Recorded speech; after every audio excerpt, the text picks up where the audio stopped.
नमस्कार दोस्तों, मैं हूं धर्मेंद्र कुमार प्रजापति और मेरे इस YouTube चैनल बायोलॉजी के नोट्स पर आपका स्वागत है। अगर आप मेरे इस चैनल पर नए हैं तो मेरे इस चैनल को लाइक और सब्सक्राइब करना न भूलें। साथ ही साथ बेल आइकन को ज़रूर दबाएं ताकि मेरी हर वीडियो सबसे पहले आप तक पहुँचे।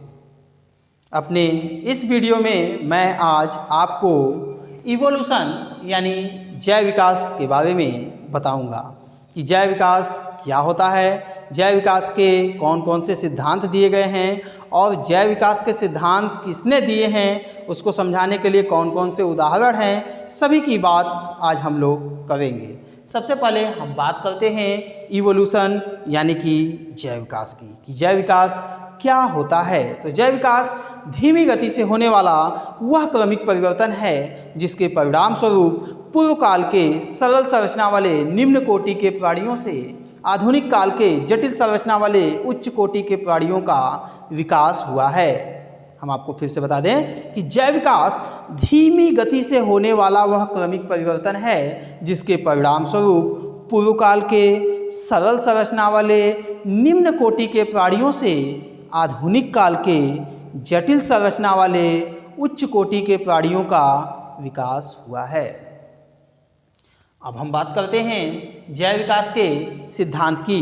तो जैव विकास को समझाने के लिए समय समय पर अनेक वैज्ञानिकों ने अपने अपने विचारों को प्रस्तुत किया, जिसे हम जैव विकास के सिद्धांत कहते हैं। जैव विकास किस प्रकार हुआ है, कैसे हुआ है, इस तथ्य को समझाने के लिए कई वैज्ञानिकों ने अपने अपनी परिकल्पनाओं को दिया, अपनी अपनी बातों को बताया और जिसे ही हम जैव विकास के सिद्धांत यानी थ्योरी ऑफ इवोल्यूशन के नाम से जानते हैं। जैसे कि लैमार्क का लैमार्कवाद, डार्विन का डार्विनवाद और ह्यूगो डीब्रीज का उत्परिवर्तनवाद। अब हम लोग सबसे पहले बात करते हैं लैमार्किज्म यानी लैमार्कवाद की, कि लैमार्कवाद क्या है, किसने कब प्रस्तुत किया।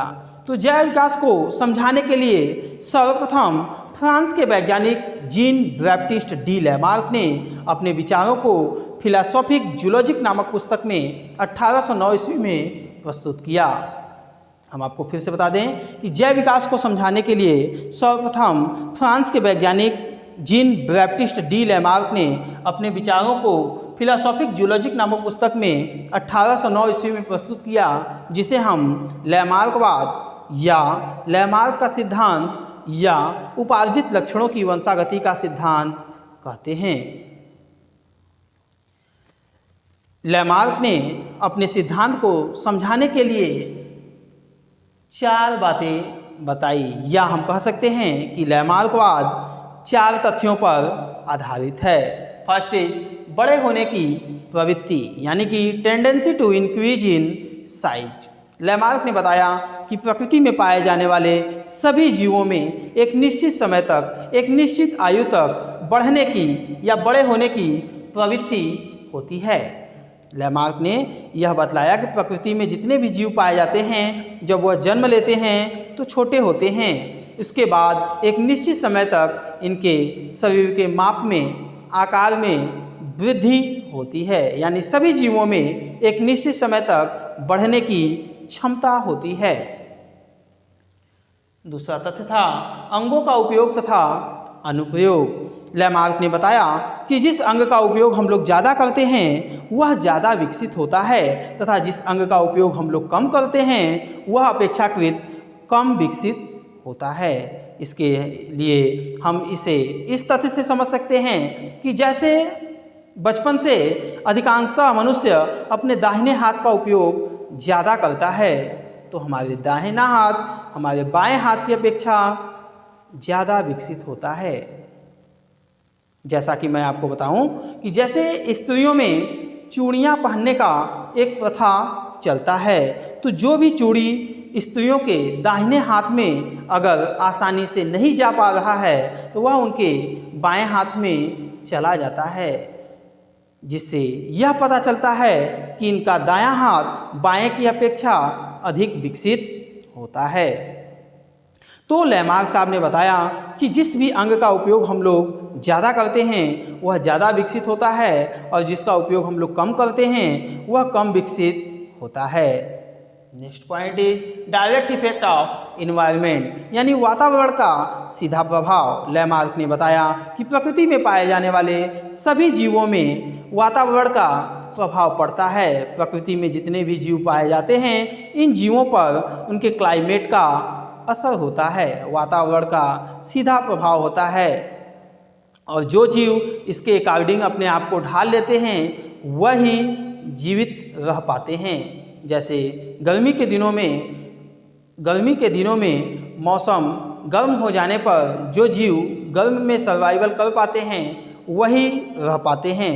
उसी तरीके से कुछ वनस्पतियाँ जो कि गर्मी के दिनों में सूख जाती हैं, तो सभी जीवों पर, चाहे वो पौधा हो, चाहे वनस्पति हो, चाहे जंतु हो, यानी सभी प्रकार के जीवों पर वातावरण का सीधा प्रभाव पड़ता है। And the last is heredity of acquired characters, यानी उपार्जित लक्षणों की वंशागति।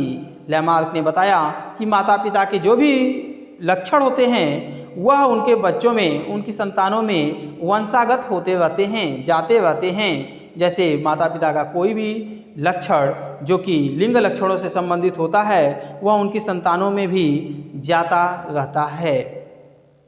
अपने इस तथ्य लैमार्कवाद को समझाने के लिए लैमार्क ने कुछ एग्जाम्पल्स भी दिए। आइए हम लोग बात करते हैं लैमार्क के उदाहरण की। तो लैमार्क ने सबसे पहला जो उदाहरण दिया वह था जिराफों का उदाहरण। उनके इस उदाहरण में उन्होंने यह बतलाया कि जिराफों के जो पूर्वज थे वह दक्षिण अफ्रीका के घने जंगलों में पाए जाते थे और ज़मीन पर उगी घासों को खाया करते थे और वे छोटे कद एवं छोटे गर्दन वाले थे। लैमार्क ने बताया कि जिराफों के पूर्वज छोटे कद एवं छोटे गर्दन वाले थे। ये दक्षिण अफ्रीका के घने जंगलों में पाए जाते थे और ज़मीन पर उगी घासों को खाया करते थे। जैसे जैसे वातावरण शुष्क हुआ, यानी वहाँ की वनस्पतियों पर वातावरण का सीधा प्रभाव पड़ा, तो जब प्रभाव पड़ा तो ज़मीन पर जितनी भी वनस्पतियाँ थीं, जो भी घास थे, वह सूख गए। अब उनको अपना भोजन प्राप्त करने के लिए पेड़ पौधों की पत्तियों पर आश्रित होना पड़ा और जब पेड़ पौधों की पत्तियों पर आश्रित होना पड़ा तो उसको खाने के लिए उन्होंने अपनी अगली टांगे एवं गर्दन उचकाना प्रारंभ किए और बार बार उचकाते उचकाते पीढ़ी दर पीढ़ी इनकी संतानों में अगली टांगे एवं गर्दन लंबे हो गए। फिर अपने तथ्य को समझाने के लिए लैमार्क ने एक और एग्जाम्पल दिया और वह उदाहरण था सर्पों का उदाहरण, यानी एग्जाम्पल्स ऑफ स्नैक्स। इसमें लैमार्क साहब ने यह बतलाया कि सांपों के जो पूर्वज थे उनमें पाद यानी कि पैर पाए जाते थे, यानी कि प्राचीन काल के जो भी सर्प होते थे उनमें लिम्स प्रेजेंट होते थे। बट ये लिम्स जो थे, उनके ये जो पैर थे वह उनको घास फूस में दौड़ने में, बिल में घुसने में परेशानी उत्पन्न करते थे।